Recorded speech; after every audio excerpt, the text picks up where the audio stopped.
श्री कृष्ण कहते हैं कि जो आपके पास है, आपका संसार है, उसमें खुश रहना सीखिए, क्योंकि भले ही आप मानते हो कि आप संसार के लिए कुछ नहीं, पर कुछ लोगों के लिए आप पूरा संसार है। स्वतंत्रता का भाव सबको प्रिय होता है, इसलिए अगर सच्चे प्रेम को पाना हो तो उसे स्वतंत्र छोड़ दो। अपनी क्षमता को जानकर यदि पूरी दृढ़ता से हम कोई भी कार्य करेंगे तो वो अवश्य सफल होगा। अगर कुछ मांगने के लिए करोगे तो वो मित्रता नहीं, अगर कुछ पाने के लिए करोगे तो वो प्रेम नहीं। हमारे जन्म से ज्यादा हमारा भविष्य हमारे चयन पर निर्भर करता है, इसीलिए अच्छी तरह से सोच समझकर चयन करना एक उज्जवल भविष्य के लिए अनिवार्य है।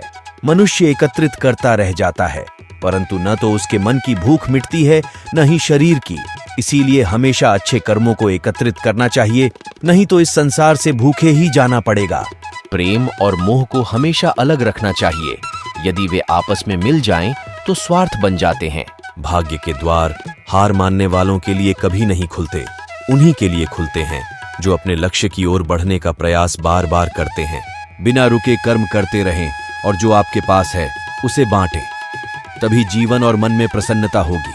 आनंद मनुष्य के भीतर ही निवास करता है, परंतु मनुष्य उसे स्त्री में, घर में और बाहरी सुखों में खोज रहा है।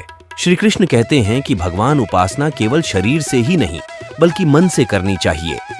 भगवान का वंदन उन्हें प्रेम बंधन में बांधता है। मनुष्य की वासना ही उसके पुनर्जन्म का कारण होती है। इंद्रियों के अधीन होने से मनुष्य के जीवन में विकार और परेशानियां आती है।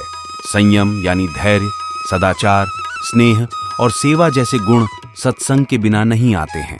श्री कृष्ण कहते हैं कि मनुष्य को वस्त्र बदलने की आवश्यकता नहीं है, आवश्यकता हृदय परिवर्तन की है। जवानी में जिसने ज्यादा पाप किए हैं उसे बुढ़ापे में नींद नहीं आती। भगवान ने जिसे संपत्ति दी है उसे गाय अवश्य रखनी चाहिए।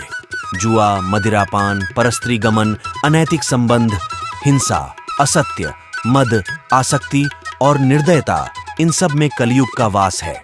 श्री कृष्ण कहते हैं कि मनुष्य को अपने मन को बार बार समझाना चाहिए कि ईश्वर के सिवाय उसका कोई नहीं है। साथ ही यह विचार करना चाहिए कि उसका कोई नहीं है, साथ ही वह किसी का नहीं है।